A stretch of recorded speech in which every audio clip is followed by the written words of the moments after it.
అందరికీ నమస్కారం.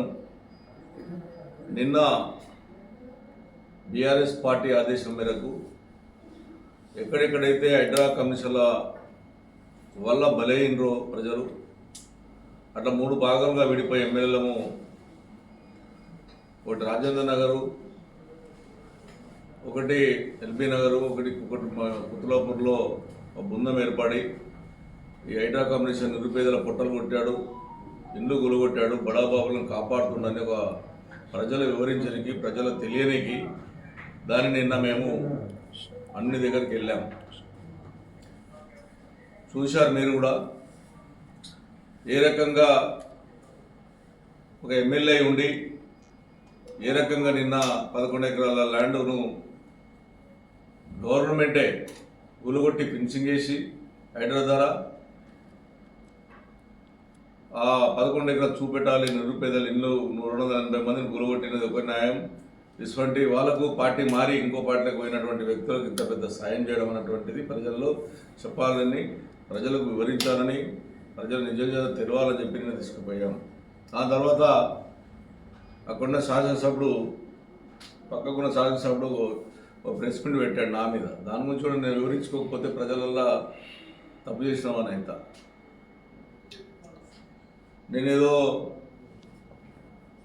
నేను అవినీతి పాల్పడానని, నేను అన్ని ల్యాండ్లన్నీ ఉన్నాయని, నా చిట్టా తీస్తానని ఏవో మాట్లాడాడు. నేను కూడా విజ్ఞప్తి చేస్తా ఉన్నా, నువ్వు ఏదైతే నిన్న మాట్లాడావో మాట్లాడిన ప్రతి దానికి నేను సిద్ధం. సిబిసిఐకి ఇస్తావా, సిబిసిఐకి ఇస్తావా, ఎన్డీఏకి ఇద్దామా, ఎన్ఐకి ఇద్దామా, లేకపోతే సిట్టింగ్ జడ్జితో, హైకోర్టు సిట్టింగ్ జడ్జితోనా, హైకోర్టు జడ్జితోనా, సుప్రీంకోర్టు సిట్టింగ్ జడ్జితోనా, లేకపోతే జిల్లా జడ్జితో, సిట్టింగ్ జడ్జితోనైనా కూడా నీ ల్యాండ్ల మీద, నా ల్యాండ్ల మీద 100కి 100 రూపాయలు విచారం చెప్పడానికి ప్రెస్ ద్వారా నేను మీకు తెలియజేస్తున్నా. I'm ready. నీ ప్రాపర్టీస్, నా ప్రాపర్టీ నువ్వు చెప్పావు, నేను విలేకరులు కూడా అందరూ విజ్ఞప్తి చేస్తూ ఉన్నాను. నా ప్రాపర్టీగా ఎక్కడన్నా ఇంచి గవర్నమెంట్ ల్యాండ్లో ఉన్నాను అంటే ఏ శిక్షకైనా మాధవన కృష్ణారావు 100కి 100 రూపాయలు శిక్ష వహిస్తాడు. నీ ల్యాండ్ ఏదైతే 307 317 ఎకరాల ల్యాండ్ 80 ఏళ్ళలో ఉన్నటువంటి ల్యాండ్ 80 ఏళ్ళలో ఓవర్ రైటింగ్ అయింది. దాని తర్వాత ఎక్కడ కూడా 307 అనేటటువంటి ల్యాండ్లో గవర్నమెంట్ ల్యాండ్ అని ఆధారాలతో మీకు ఇస్తాను. కాబట్టి మీరు చూసుకోండి, విలేకరులు చూసుకోండి. ఆయన నేను ఇంకా 10 రోజులు చూపెడతా అని చెప్తున్నాను. రేపు చూపెడతా. నాకు ఇచ్చింది ఎవరు? నేనేదో నా ఇంట్లోకి చూపించింది కాదు. కలెక్టర్ గారు ఇన్ఫర్మేషన్ యాక్ట్ పెడితే MRO, collector, RDO, chief secretary, principal secretary, revenue department అందరు కలిసి నాకు ఇచ్చినటువంటి information act 307 survey number 22A ఉంది. అది గవర్నమెంట్ ల్యాండు.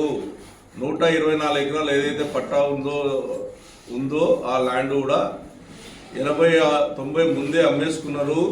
దాంట్లో 142 మంది పట్టదారులు ఉన్నారు. అది కాదు, ఇది గవర్నమెంట్ ల్యాండ్ అని గవర్నమెంట్, ఇప్పుడున్నటువంటి రేవంత్ రెడ్డి గారి గవర్నమెంటు ఫినిషింగ్ వేసింది. దానికి టీఆర్ఎస్ పార్టీ ఫినిషింగ్ వేయలే. నువ్వు ఏ పార్టీలోకైతే పోయినావో ఆ పార్టీ నాయకుడే, ఆ పార్టీ ముఖ్యమంత్రి నువ్వు చేసింది తప్పు అని ఫినిషింగ్ చేశాడు 11 ఎకరాలకు. వాస్తవమా? మీ ముఖ్యమంత్రిని అడుగు, హైడ్రా కమిషన్ అడుగు. నాకు ఇచ్చినటువంటి ఇన్ఫర్మేషన్ ఎప్పుడు ఇచ్చాం? 21/8/25లో నేను నాకు వచ్చింది. గవర్నమెంట్ ఇచ్చిన ఇది గవర్నమెంట్ ల్యాండ్ అని ఇచ్చింది. మొత్తం టోటల్ ఉన్నాయి అన్నీ కూడా నేను కోర్టుకి సబ్మిట్ చేస్తాను, మీకు కూడా ఇస్తాను. నాది బోరంపేటలో నా కాలేజ్ ఉంది, అది చెప్పాడు. అది విచారణ జరిపించుకోండి, సిద్ధం. ఇంకేదో ఐడిపిఎల్ అన్నాడు, ఐడిఎల్ అన్నాడు, ఇంకోటి ఏదో చెప్పాడు. నిన్న నోటికి వచ్చినట్టు పక్కకున్న 10 మంది చెంచాలను పెట్టుకొని అది తెలియని తేక వాళ్ళు చెప్పింది తినక కరెక్ట్ విచారణ ఆలోచన లేకుండా మాట్లాడే మాటలు తప్ప అంతకంటే ఎక్కువ ఉండదు. నీకు ఇంత సిద్ధశుద్ధి ఉంటే నిజాయితీ పరుడు నువ్వు అయితే నేను నిన్ను డిమాండ్ చేస్తుంది ఏంటంటే నువ్వు తెలుగుదేశం నుంచి నేను జైన్ అయినాడు, నేను కండు వేసుకొని టీఆర్ఎస్ కండు వేసుకొని నేను ప్రజలకు వెళ్ళా. నువ్వేం చేసావు? టీఆర్ఎస్ నుంచి టీడీపీలోకి వచ్చి సంపాదించే ప్రయత్నం చేసుకున్నావు, ప్రజలకు సేవ చేయలేదు. మళ్ళీ టీఆర్ఎస్ నుంచి కాంగ్రెస్కి వెళ్ళావు. ఇప్పటికి నువ్వు టీఆర్ఎస్ తెలియదు, కాంగ్రెస్ తెలియదు, అన్నీ తెలుస్తుంది ఎంత నిజాయితీవంతుడో ఎంత నీతివంతుడు నువ్వు అని. నేను ఇప్పటికీ నేను టీఆర్ఎస్ అంటున్నావు. ఇంకా అదే దారి నీకు. చంద్రబాబు నాయుడు గారు 18లో ఎలక్షన్లకు వచ్చి నీ కాన్షియన్స్లో నేను రికార్డు పంపిస్తా, చంద్రబాబు నాయుడు నీ కాన్షియన్స్లోకి వచ్చి ఈ దొంగ గాంధీ అబద్ధాల గాంధీ అని చెప్పి స్టేట్మెంట్ ఇచ్చిండా లేదా నేను పంపిస్తా. అదే చంద్రబాబు నాయుడు నా కాన్షియన్స్ 18లకు వచ్చిండు.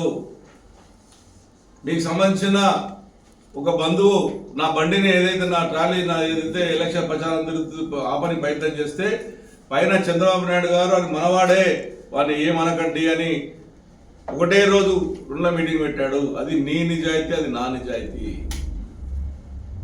నువ్వు చిత్తశుద్ధి ఉంటే కోట్ల నువ్వు ఇచ్చినటువంటి దానికి నేను ఇస్తే కోట్ల చూసుకుంటాను, నేను అన్ని కోట్ల సెటిల్మెంట్ చేస్తాను, కోర్టులో ఉన్న సంబంధం అన్నీ చేస్తాను, ఆధారాలతో సహా నా దగ్గర ఉన్నాయి. నా ప్రాపర్టీ మీద నువ్వు అన్న ఛాలెంజ్ కానీ నేనే ఛాలెంజ్ వేసిన. ఎప్పుడు వేసిన? 20 రోజుల కిందనే తొలి వెలుగులో నా దగ్గర యాంకర్ వస్తే మీ అందరి సమక్షంలోనే నేను ఆ రోజున సిబిసిఐడికి ఇవ్వండి, ఇది అదేవిధంగా సిట్టింగ్ జడ్జితో విచారణ జరిపించండి నేను డిమాండ్ చేశా. నువ్వుగా డిమాండ్ చేసి నువ్వు నిన్న చేశావు. ఇప్పటికీ దానికి కట్టుబడి ఉంటా. నీ ప్రాపర్టీలు గాంధీ ఎస్టేట్ ల్యాండ్ ఎవరిది? నీ ఇంటి పక్కకు ఉన్నది, దాని విచారణ జరిపిద్దాం. నీకు నిజాంపేటలో ఉన్నటువంటి రోడ్డు మీద రోడ్డు ఆక్రమించి కట్టినటువంటి నీ బిల్డింగ్ మీద విచారణ జరిపిద్దాం. 172 ఉన్న మహేష్ కోపాటికి ఉన్న ల్యాండ్ 172 పక్కకున్న ల్యాండ్ దాని మీద విచారణ జరిపిద్దాం.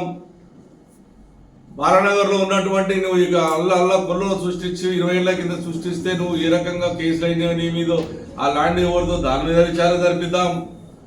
విశాఖపేటలో ఉన్నటువంటి నీ ఫ్యాక్టరీ మీద విచారణ జరిపిద్దాం.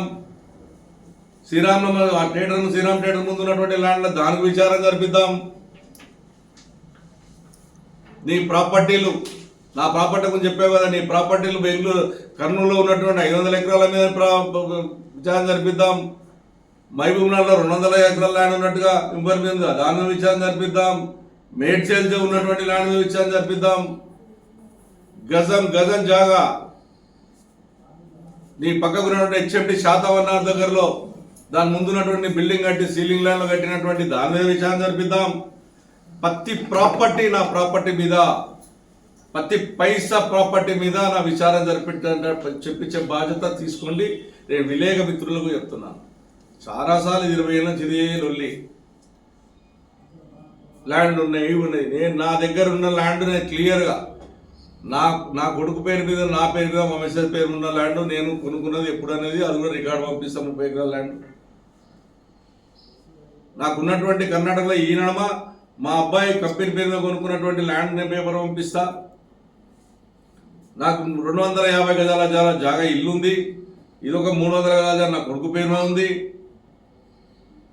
నా పిల్లనో బోన్పిల్లనో సంబంధం లేదు, బిల్డర్లకు సంబంధించింది, ఓనర్లకు సంబంధించింది. అది కూడా దాని విషయాన్ని జరిపించుకో. ఐడియాలో విల్లాలు కొనుక్కుంటే మా అబ్బాయి విల్లా కొనుక్కుంటే దాని మీద విచారణ జరిపించుకో. నువ్వు ఏది ఈంచి లేకుండా ఎంత మీరు ఖచ్చితంగా 307 ల్యాండ్ అనేటటువంటిది 310 ఎకరాల ల్యాండ్ నీ సిద్ధశుద్ధి ఉంటే నీ ముఖ్యమంత్రి గారితో మాట్లాడి 317 ఎకరాల ల్యాండ్ ఎక్కడుంది చూపెట్టు. ఒకసారి అంటావు నేను 4 ఎకరాలే అంటావు, మళ్ళీ అంటావు 11 ఎకరాలు అంటావు. అసలు నేను 4 ఎకరాలా 11 ఎకరాలా నీకే క్లారిటీ లేదు. నిన్న మొన్న నీ ల్యాండ్ నీ సొంతం ల్యాండ్ హౌసింగ్ బోర్డు వచ్చి ఫినిషింగ్ వేసిపోయారు నీ పేరు మీద ల్యాండ్. ఆ హౌసింగ్ బోర్డు అధికారులు మీరు వేయాలంటే చెప్తారు, వేసి కూడా 5 రోజులు 6 రోజులు అయింది నీ ల్యాండ్. ఇంకో దగ్గర సీలింగ్ ల్యాండ్ ఉంటే 11 ఎకరాలు నీకున్నటువంటి నీ బృందం మీద నీకున్న కార్పొరేటర్ మీద అగ్రిమెంట్ చేసుకున్నావు, అది కూడా నీకు విచారణ జరిపిద్దాం. నిన్న మొన్న దిశ దిశ పేపర్లో కారణం పెట్టుకున్నటువంటి ల్యాండ్ దిశ పేపర్లో ఒక ఎమ్మెల్యే వియ్యంకుడు అని 1000 కోట్ల రూపాయల ల్యాండ్ అని చెప్పేసి ల్యాండ్ 3 రోజుల నుంచి కథనాలు వస్తుంది. మరి ఏ ఎమ్మెల్యే ఏ వియ్యంకుడు దాని మీద విచారణ జరిపిద్దాం. నా మీద కథనాలు వస్తలేవే, నీ రోజొక్కటి నీకు సంబంధించిన నీ కుటుంబం సంబంధం మీద వస్తుంది. నువ్వు దిశ పేపర్ 10 రోజుల నుంచి రాస్తుంది మీ కాన్షియస్ లో ఉన్నది. ఇది నాకు సంబంధం ఉందా అన్నది ఎక్కడ నన్నన్నా ఇప్పుడు దిశ పేపర్ వేసిందని అన్నది 1000 కోట్ల రూపాయలు యశోద హాస్పిటల్ ఇంకా ముఖ్యమంత్రి చంద్రశేఖర్ గారు ఉన్నప్పుడు ఆ రోజు ఆ పక్కకున్నటువంటి ల్యాండ్లలో నిన్న మొన్న 3 రోజులు వేస్తే నిన్ననే కలెక్టర్ గారు నోటీస్ ఇచ్చడం జరిగింది. దాని మీద విచారణ జరిపిద్దాం, సిబిఐకి ఇద్దాం. నువ్వు ఈ కాన్షియన్స్ లో ప్రతి ల్యాండ్ మీద విచారణ జరిపిద్దాం, నా కాన్షియన్స్ లో ప్రతి ల్యాండ్ మీద విచారణ జరిపిద్దాం. నేను చేసిన గొప్పతనం ఏం తెలుసా? నీలాగా దోసుకతిరికి నీ ఫ్యామిలీ పెట్టడానికి నీ పెట్టింది కాదు. నేను ప్రజలకు సేవ చేశా.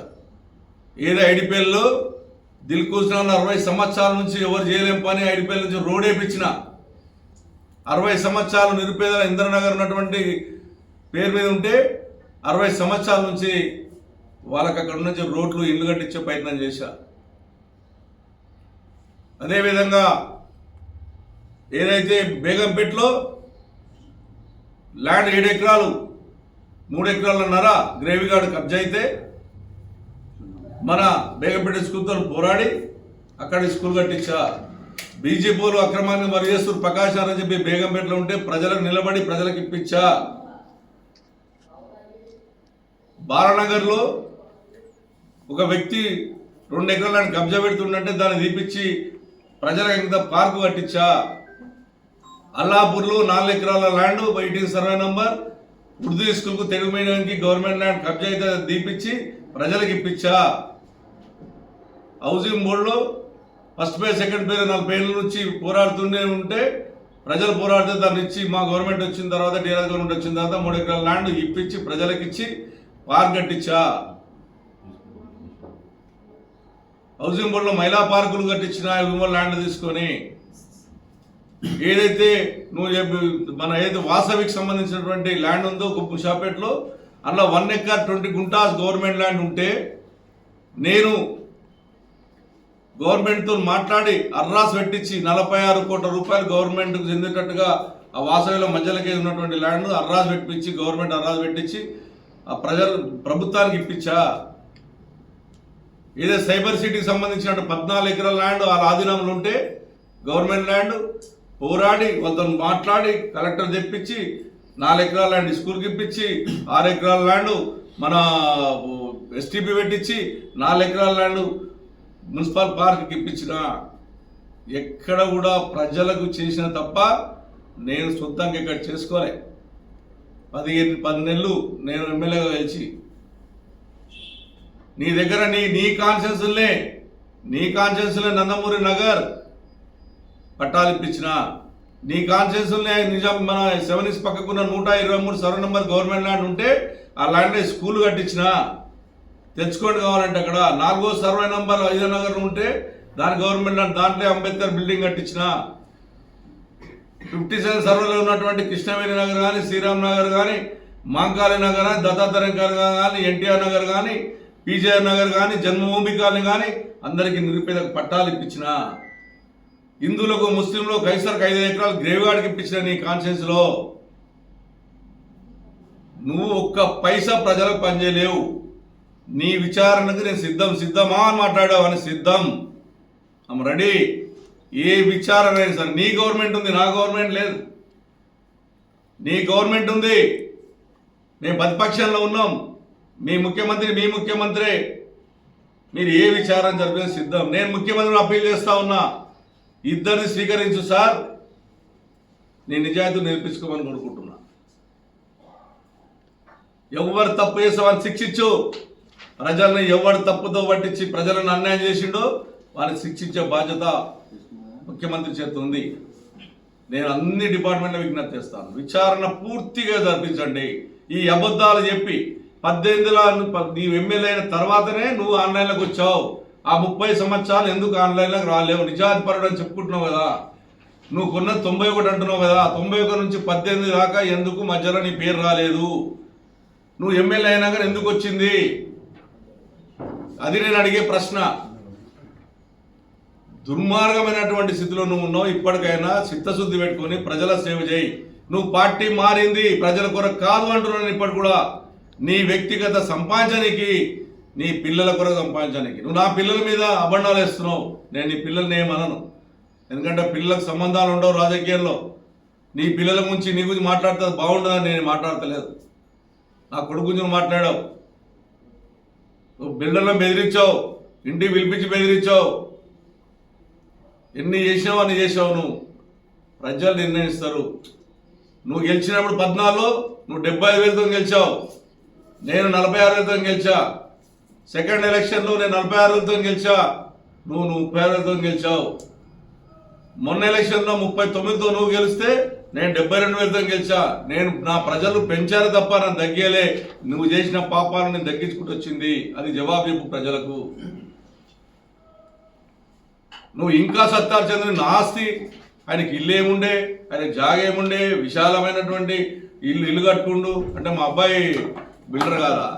మా అబ్బాయి సంపాదించుకొని ఇల్లు కట్టుకోవద్దా? అంటే నీ ఇల్లు కట్టుకోవచ్చు, నీ పక్కకున్నటువంటి నీ ఇంటి పక్కకున్నటువంటి 204 కబ్జా పెట్టి నువ్వు సెట్ వేసుకోవచ్చు. నేను అడ్రస్ కబ్జా అదే అడుగుతున్నా. అయ్యా నిరుపేదలు కొడుతున్నావు, నీకు అక్కడ ఉన్నటువంటి శాసనసభ ఇంటి ముందే నాలా కబ్జా అయింది, ఆయన పెట్టాడు, సెట్ వేసాడు 200 ఫీట్ల నాలా. మీకొక న్యాయం, గరీబోనికి న్యాయమా? అడిగితే మా మీద దాడులు చేపించే ప్రయత్నమా, మా మీద మాట్లాడమా ప్రయత్నమా? నీకు సిద్ధశుద్ధుడి చేయి. నేను విచారం జరిపించేది సిద్ధంగా ఉన్నాం, ఏదంటే సిద్ధంగా ఉన్నా. నేను ఇప్పుడు కాదు, 14లో అడిగిరు ఇదే మాట, 18లో అడిగిరు, 23లో అడిగిరు, సెంట్రల్ అన్నిసార్లు అడిగిరు, అన్ని లీడర్లు చెప్పారు. నీ 57 100 సార్లు చెప్పేది గవర్నమెంట్ ల్యాండ్ అని మా విలేకరుల సమక్షంలోనే. మరి ఇప్పుడు ఏదైందో, అది గవర్నమెంట్ అయిందా ప్రైవేట్ అయిందా? ఇప్పుడు నువ్వు వచ్చినాక చెప్పు, దానికి జవాబు చెప్పు.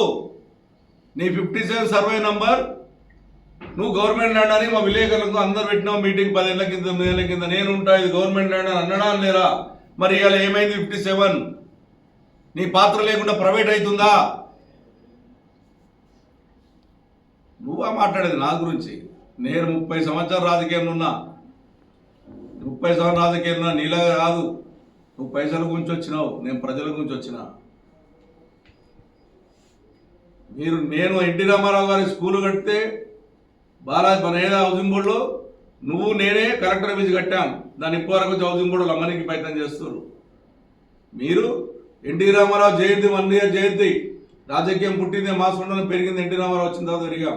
ఎన్టీ రామారావు 100 ఏళ్ళ జయంతి చేస్తే నీ కాన్షియన్స్లో చంద్రబాబు నాయుడు గారు ఎన్టీ రామారావు చిన్న కొడుకు పర్మిషన్కి అప్లై చేస్తే 18 లక్షల రూపాయలు కడితే నువ్వు అలా పర్మిషన్ ఇవ్వకుండా చేస్తే చంద్రబాబు నాయుడు గారు, టీడీ జనార్దన్ గారు, ఎన్టీ రామారావు చిన్న కొడుకు నాకు ఫోన్ చేసి ఈయన క్యాన్సిల్ చేశారు, మాకు ఎక్కడైనా అవకాశం ఉంటే మా కైట్లపూర్కు రండి సార్, ఎన్టీ రామారావు జయంతి 100 ఇయర్స్ నా కాన్సిడర్ చేసుకుంటా అని చెప్పి నేనే డబ్బులు కట్టి నేనే పర్మిషన్ ఇప్పించి కైట్లపూర్ ఇట్లా 100 ఇయర్స్ జయంతి చేసిన నాయకుడు నేను.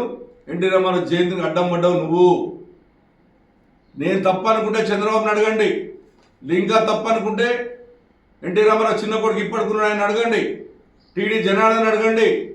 నువ్వు క్యాన్సిల్ చేసినావా లేదా 100 ఇయర్స్ ఎన్టీఆర్ జయంతిని 100 ఇయర్స్ క్యాన్సిల్ చేసినావా లేదా? నీ కాన్సల్ 18 లక్షల రూపాయలు టీడీపీలు కడితే క్యాన్సిల్ చేసి నిలబెట్టినావా లేదా? నేను ఎన్టీ రామారావు అభిమానం కాబట్టి కుక్కట్పల్లిలో కట్టించింది వాస్తవం కాదా తెలుసుకోండి ఒకసారి. అది నేను నిజాయితీ పరుని. నేను నీ ఏది ఇచ్చినా నేను ప్రెస్కి చెప్పిన ప్రతి పాయింట్ నేను ప్రెస్ మిత్రులు కూడా చెప్తాను. ప్రతి పాయింట్